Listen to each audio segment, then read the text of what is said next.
Hoy, domingo 12 de febrero, es el Día de la Juventud. Nada más indicado que conversar con un representante de la juventud venezolana. Se trata del ministro para la Juventud y el Deporte, Marvin Maldonado. Marvin Maldonado, nativo del estado de Mérida, aparte de ser ministro, o mejor dicho, es ministro, entre otras razones, por sus luchas estudiantiles, que arrancan de su actividad en Mérida, ciudad universitaria fundamental de este país, y por actividades que tienen que ver con la juventud del PSUV y todo este proceso político que se está desarrollando en Venezuela. Bienvenido, Marvin. Gracias, doctor. Un honor para nosotros como joven venezolano estar en su programa. Bueno, muchas gracias. Y a mí, traerlos a ustedes también aquí, darles tribuna. Este sin duda es un ministerio complejo. ¿Estás consciente de eso, por supuesto? Claro, doctor, por supuesto. La importancia que tiene la juventud en nuestro país es preponderante. Venezuela es de por sí un país joven, y es un país joven no solo por la cantidad de personas que están en esas edades comprendidas, sino porque además hemos asumido una filosofía más allá, de que es que la juventud no es nada más una condición de edad, es una condición de vida, una condición de cómo pensar, de cómo hacer y sobre todo de cómo sentir. Cómo dudar, por ejemplo, de la juventud eterna de nuestro comandante Chávez, de nuestro comandante Fidel. Cómo dudar de su juventud, cómo dudar de la juventud que se lleva por dentro siempre. Es importante lo que estás diciendo y lo contrasto con una opinión de un escritor, filósofo español muy famoso, Ernesto Sabater, quien dice que la vejez es una situación particular, pero que la juventud es una moda. Es una moda la juventud.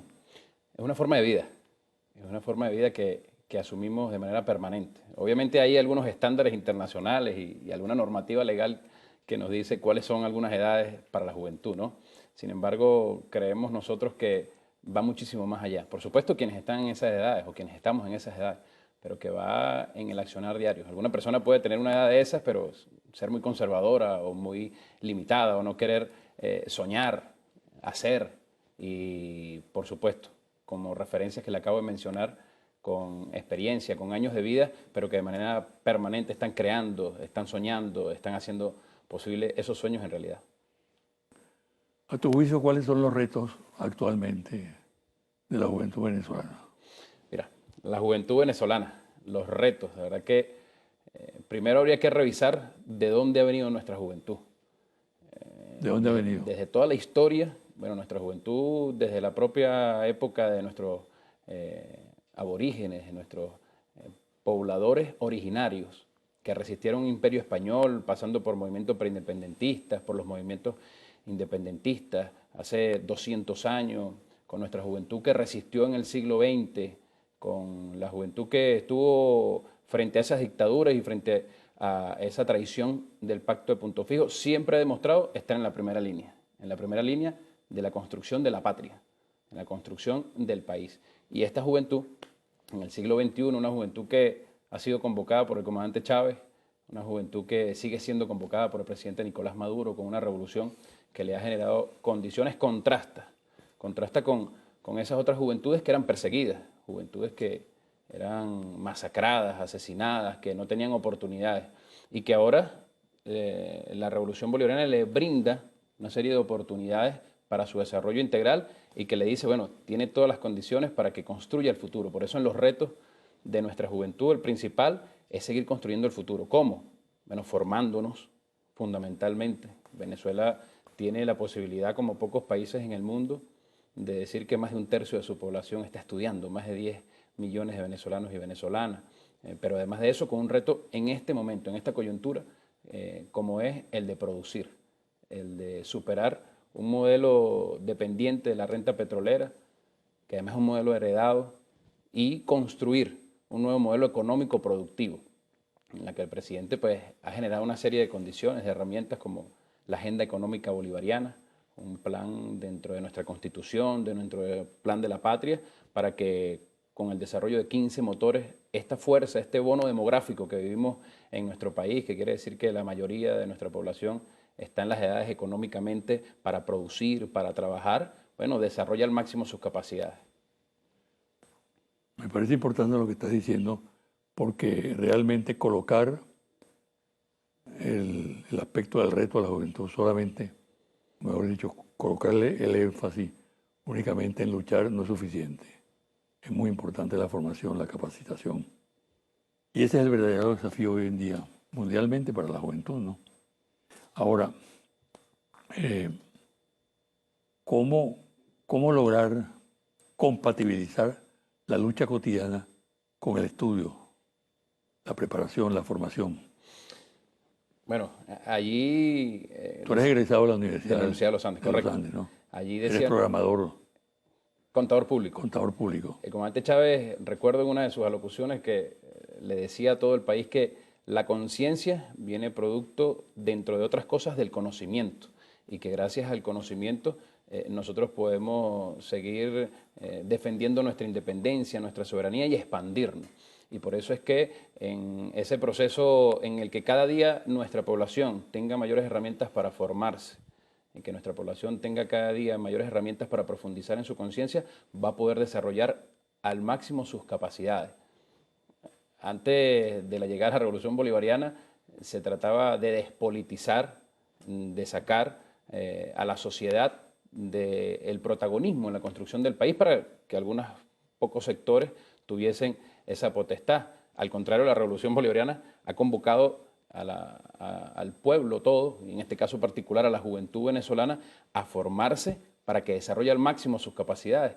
Eso quiere decir que si nosotros hemos venido generando esas condiciones, tiene entonces las herramientas necesarias nuestro pueblo para seguir liberándose. No solo liberarse como lo logramos hace 200 años en la época de la independencia, sino además de liberarnos de todas esas ataduras económicas internacionales, de un modelo económico decadente en el mundo como es el modelo capitalista, que deja sus rémoras en cada uno de nuestros pueblos, y por eso es que creemos nosotros que tenemos las condiciones para hacerlo. Tú eres gobierno, eres el ministro para la juventud y el deporte de un gobierno, de un proceso revolucionario. ¿Qué diferencias puedes tú establecer entre los gobiernos de la Cuarta República en su relación con la juventud? Que también algunos tuvieron política para la juventud, fracasadas, la mayor parte de ellas, pero las intentaron. Y la política que tú estás obligado a hacer o a ejecutar para el gobierno revolucionario. Bueno, ese contraste parte incluso por la concepción filosófica de cómo se ve a la juventud.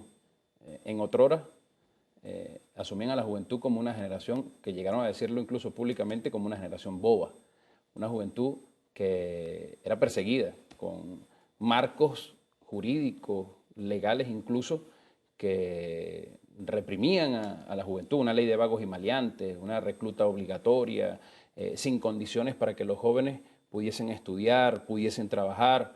Yo quizás soy un poco más chamo, pero en la búsqueda en los libros, en la historia y el compartir con quienes tuvieron la oportunidad de vivir en esas épocas, vemos cómo había una época de oscuridad para la juventud en ese momento. Al contrario, el comandante Chávez asumió a la juventud no como un problema, la asumió como una solución y la convocó. Y además de convocarla, la hizo protagonista. Y además de hacerla protagonista, le dio herramientas y buscó que, y ahora con nuestro presidente Nicolás Maduro, se generen las condiciones para que la juventud tenga salud. Y se ha venido desarrollando toda una política en esta área donde creemos que, así como en esta área y en todas, como dice el poeta, mucho hemos hecho, pero el reto principal está en todo lo que tenemos por hacer. Pero sin lugar a dudas, nadie puede negar los avances en materia de salud, en educación, como ya hablábamos, en trabajo, en empleo productivo, pero también en las demás áreas donde se mueve la juventud, en el deporte, en la cultura, en la recreación. Por eso es que hay un contraste allí desde el primer momento en lo filosófico, cómo se asumía la juventud, pero además de eso, qué herramientas se le han dado a la juventud. En Revolución Bolivariana podemos decir con mucho orgullo que se ha creado todo un marco legal, producto de ese proyecto país, del proyecto bolivariano marcado en la Constitución, aprobada de manera mayoritaria, inmensamente por el pueblo venezolano, propuesto por nuestro comandante Chávez, que ha generado consigo diferentes herramientas como la ley de la juventud, la ley del deporte, el plan de la patria, que le dan ese marco legal, pero que además le da otras herramientas, como la institucionalidad para la juventud, para que la juventud esté al frente en los procesos de dirección, como un Instituto Nacional de la Juventud en un primer momento, como un ministerio, dándole la preponderancia, si es el sector que tiene una mayor presencia de nuestra población. Entonces el comandante Chávez dijo, bueno, vamos a que también dirige, pero no solo allí, sino que además le crea una serie de políticas públicas para que nuestros jóvenes puedan expandir sus fuerzas, sus capacidades en cada una de las áreas donde nos movemos. ¿Tú no crees que hay un peligro, un riesgo en pretender idealizar el papel de la juventud, convertirla en una especie de ícono? No, yo creo que, bueno, primero partimos del debate de las ideas para poder llegar a la concreción. Y más que idealizar a la juventud, creo que es aprovechar al máximo, en el buen uso de la palabra o del concepto, las capacidades que tiene la juventud. Si nosotros tenemos un país tan rico como lo es Venezuela, por sus riquezas minerales, por sus recursos, además por sus bellezas, por sus paisajes, que principal centro turístico en el mundo, bueno, debemos nosotros, para proyectarnos como lo soñó Bolívar, nuestro libertador, para poder generar la mayor suma de felicidad posible para todos, bueno, aprovechar al máximo esas capacidades que tenemos los jóvenes. Vamos rápidamente a tocar el tema del deporte, ¿no? En este momento hay una especie de debate, subyace una especie de debate, que es el deporte de alto rendimiento y la masificación del deporte. ¿Cómo manejar esos términos?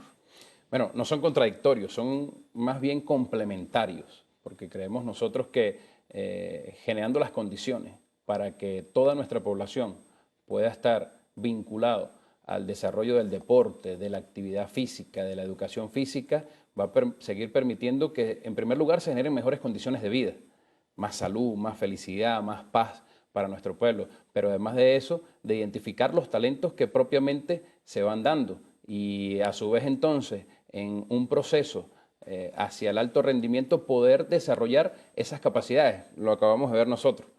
Venimos de cerrar un ciclo olímpico exitoso, Río 2016, donde con mucho orgullo, pero más allá de eso, con mucho esfuerzo, con mucho trabajo, con mucha dedicación, con mucha inversión, con mucha voluntad política del gobierno bolivariano de asumir el deporte como una prioridad de Estado, se ha tenido la mejor cosecha en Juegos Olímpicos, en Juegos Paralímpicos, en cuanto a medallas, en cuanto a diplomas, en cuanto a récords. Entonces, eso va de la mano y no es excluyente. Esa falsa dicotomía de si solo trabajar el alto rendimiento o solo trabajar la masificación, creo que la Revolución Bolivariana la ha comprendido muy bien y ha amalgamado ese trabajo en conjunto entre la masificación para que toda nuestra población esté inmersa en esto, pero que además genere las condiciones para el alto rendimiento. Marvin, vamos a tocar el tema de la migración, ¿no? Pero antes, en la pausa, tú hiciste un comentario que me pareció muy interesante sobre este tema que estamos tocando al final, de la masificación y el deporte de alto rendimiento. Sí, allí en el tema del deporte, en el plano mundial, se mueve también grandes intereses, y eso también es importante resaltarlo, ¿no? En lo económico, incluso en lo político. Y por eso es que esa falsa dicotomía que han tratado de crear algunos de esos intereses para salvaguardarse entre ellos, la Revolución Bolivariana las ha dispersado muy bien y ha dicho, mira, no tiene contradicción el deporte de alto rendimiento con la masificación, al contrario, nosotros creemos que al tener mayor masificación deportiva vamos a tener muchísimos mayores resultados en alto rendimiento. La migración, efectivamente hay una migración, no se puede negar. Inducida, manipulada, como tú quieras calificarla, ¿no? Pero existe. ¿Cómo contrarrestar ese fenómeno? ¿Qué hacer? Bueno, ¿Qué está haciendo el gobierno en primer para lugar allí, enfrentarlo? un fenómeno que se presenta, pero que no escapa de la realidad mundial, ¿sí? Un fenómeno que existe, podemos ver los casos de migraciones en países europeos, en otras latitudes en nuestro planeta. Podemos revisar también en nuestra propia historia cómo se ha presentado en ciertos momentos este fenómeno que, como usted muy bien lo dice, pudiera estar influenciado por grandes campañas, muchas de ellas abiertas, muchas de ellas subliminales, para que la juventud migre de nuestro país. Sin embargo, esas grandes campañas habría que llevar a la realidad lo que pudiera estar pasando allí. No, en primer lugar, el propio gobierno bolivariano ofrece facilidades para que nuestra juventud, por ejemplo, vaya a formarse en el exterior a través de la entrega de becas, de recursos de la gran fundación Gran Mariscal de Ayacucho, para que los jóvenes se vayan a formar. Y ahí hay un segmento importante de jóvenes que obviamente van a estudiar en el exterior, regresan a nuestro país, otros que por sus razones propias tienen algún deseo de ir a otra latitud, como ocurre en el resto del país. Lo que nosotros consideramos allí es que para que toda nuestra juventud, porque la revolución bolivariana ha sido tan bondadosa y tan amplia como debe ser un gobierno responsable de desarrollar las políticas para todos, sin ningún nivel de exclusión, sin ningún nivel de discriminación, sino generando más bien todas las condiciones para que esos jóvenes tengan su decisión y decir, bueno, estoy en mi patria, estoy en mi país, tengo posibilidad de salud, de estudio, de trabajo, de esparcimiento, o quiero estar en otras latitudes. Nosotros hemos podido contrastar en cada uno de los barrios, en cada comunidad, en los liceos, en las universidades, y la inmensa mayoría de nuestra juventud quiere Venezuela, la inmensa mayoría de nuestra juventud quiere el país, la inmensa mayoría de la juventud asume que tenemos dificultades y que las estamos trabajando, les hemos dado la cara, en primer lugar con el presidente Nicolás Maduro al frente y todo el equipo de trabajo y el pueblo venezolano acompañándolo, no ocultando, como decía, esas heridas, sino al contrario, identificándolas para sanarlas, pero además de eso, construyendo las condiciones para que esta juventud siga teniendo esperanza y siga teniendo futuro en el país. Mira, se reportan deterioros en las instalaciones deportivas en el país. ¿Qué alcance tiene eso realmente?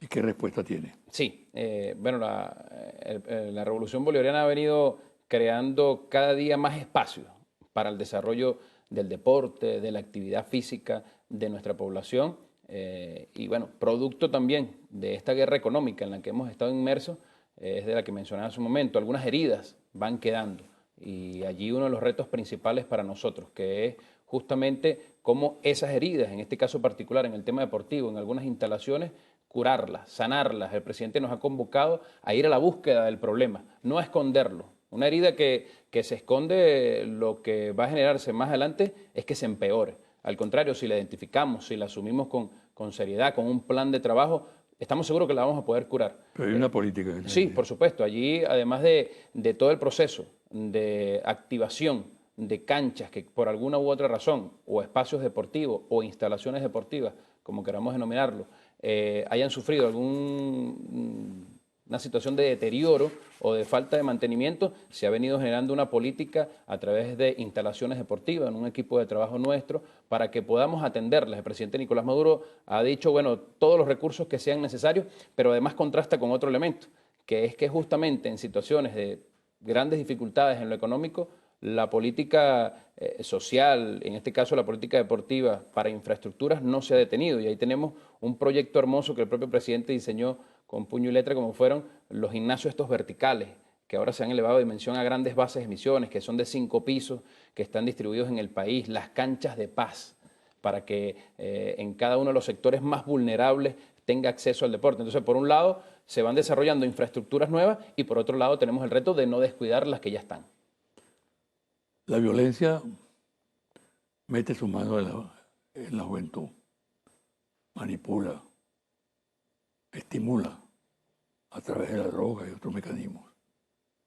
¿Qué reacción tiene el gobierno? Hay una política hacia el sector juvenil del país para cortar esas perversas iniciativas. Correcto. La violencia es justamente uno de los flagelos del sistema capitalista mundial y por eso es que tiene sus intereses y en un sector tan importante como la juventud le es muy apetecible para que se inocule en cada uno de los sectores. Frente a ello se ha convocado el fortalecimiento del Plan Patria Segura y dentro de ese Plan Patria Segura 6 líneas de trabajo. Una principal como es el Movimiento por la Paz y la Vida, un movimiento que convoca a los venezolanos, a las venezolanas, que estamos seguros y además se ha demostrado así, la inmensa mayoría también somos de gran corazón, de buen corazón. El venezolano de por sí es una persona buena, no es una persona que pueda catalogarse como mala. Y por eso se apela a ese principio principal, a ese principio moral del venezolano de buen corazón, para que sumemos esfuerzos en función del desarrollo de este gran movimiento que ha convocado a diferentes sectores, a los profesores, a los artistas, a los deportistas, que ha convocado a los intelectuales, que ha convocado a la organización popular principalmente, para que el joven venezolano tenga una alternativa clara con el desarrollo de sus capacidades en cada una de estas áreas que acabo de mencionar y no caiga en un mal camino de esos que están inducidos, que tienen intereses económicos de por medio, pero que también pudiéramos identificar en muchas oportunidades con intereses políticos de por medio para intentar, por esa vía, desestabilizar al país. Aquí no es secreto para nadie cómo sectores políticos de la derecha lamentablemente han utilizado, y además eso ha estado comprobado, estas formas o estas malas formas para intentar hacerse del poder. En el centro del debate nacional en este momento está el tema del diálogo. Tú como joven, como funcionario público de alto rango, ¿cómo asumes ese tema? Bueno, primero tendríamos que preguntarnos, si no es diálogo, ¿es qué? ¿Verdad? Si no es diálogo, es violencia. Y diferencias tenemos todos desde que nacemos. Algunos nacemos hombres, otros nacen mujeres, algunos un poquito más altos, otros un poquito más bajitos, algunos con una forma de pensar, otros con otra. Y esas diferencias se dirimen a través del diálogo, la forma fundamental para comunicarnos, para entendernos. Por eso la juventud venezolana apoya el diálogo, apoya esa convocatoria para que las diferencias que de manera permanente se van a presentar podamos dirimirlas y podamos llegar a puntos de encuentro y donde hayan puntos de desencuentro, trabajarlos en conjunto para que haya un beneficio para todos. Por eso es que nosotros lo hemos dicho públicamente. Bueno, si no es el diálogo, ¿qué es la violencia? No, yo creo que esa no es la posición que asume el pueblo venezolano, no es la posición que asume la juventud, sino que asume una posición de ese apoyo, que nos permita crecer, además. El comandante Chávez decía que, bueno, él esperaba que hubiese una oposición de altura, una oposición que generara las críticas correspondientes, porque no somos perfectos, somos seres humanos, cometemos errores, tenemos debilidades, pero que con una dialéctica permanente podemos nosotros superar esos errores, superar esas dificultades. ¿Para qué? Para generar condiciones para todos y para todos. Te pregunto, en los centros estudiantiles, en los medios juveniles, se han creado escenarios para el diálogo. De manera permanente, además. Una figura extraordinaria que a partir del año pasado, año de dificultades, año de grandes batallas, pero también año de grandes victorias, se convocó, fue el Congreso de la Patria. Y el Congreso de la Patria ha convocado a todos los sectores, sin importar condición social, credo, religión, posición política, ideológica, sino al contrario. El presidente dijo, bueno, aquí están las manos abiertas para que todo el mundo nos encontremos en el diálogo permanente. Y allí, fundamentalmente, aquí existe diálogo en todos los espacios. En nuestros liceos existen diálogos, en nuestras universidades, en nuestros centros de trabajo, en nuestras fábricas, con los pescadores. Aquí existe diálogo en el sector deportivo, en el sector artístico. Entonces, esa promoción del diálogo es un hecho constante que hace el venezolano. Por eso es que, bueno, ante esa convocatoria tiene la inmensa mayoría del apoyo. Y solamente un minúsculo grupo de un sector político, de dirigencia, se niega por sus aspiraciones electorales, políticas, mezquinas, pero que al contrario de eso está todo un país diciéndole, oye, aquí rechazamos la violencia y convocamos al diálogo. Para concluir, Marvin, se está realizando en este mismo momento la tradicional reunión, concentración pública en La Victoria, con motivo del aniversario de esa fecha. Y también está convocada una marcha de la juventud aquí en Caracas. ¿Qué puedes decir al respecto? Bueno, ahí vemos ya cómo desde tempranas horas de la mañana la juventud venezolana en todas sus expresiones ha salido a las calles. Hoy, domingo 12 de febrero, Día de la Juventud, para conmemorar los 203 años de la batalla de la victoria, pero también para ratificar su compromiso con el país, su compromiso con el futuro, y vemos cómo ya de manera masiva, a esta hora tan temprano, ya, y aunque es día domingo, de manera extraordinaria, estamos los jóvenes ya a punto de arrancar una marcha que va a recorrer las calles de Caracas, pero que también, así como en la ciudad capital, en el interior del país se ha venido expresando en estos días centrales de la juventud, pero que lo hace de manera permanente durante todo el año. Vamos a llegar al Palacio de Gobierno, vamos a llegar a la Casa del Pueblo, donde hace poco cumplimos 18 años, que gracias a nuestro comandante Chávez, el pueblo se hizo poder. Y por eso, bueno, invitamos a todos, nuestros jóvenes, los que estamos formándonos, los que estamos trabajando, los que estamos en el deporte, los que estamos en la cultura, los que nos recreamos, los que amamos este país, los que queremos este país, a que ahorita, en tan pocos minutos ya arrancaremos y llegaremos allí para, repito, ratificar nuestro compromiso con Venezuela. Bueno, muchas gracias. Muchas gracias a usted, doctor. Placer.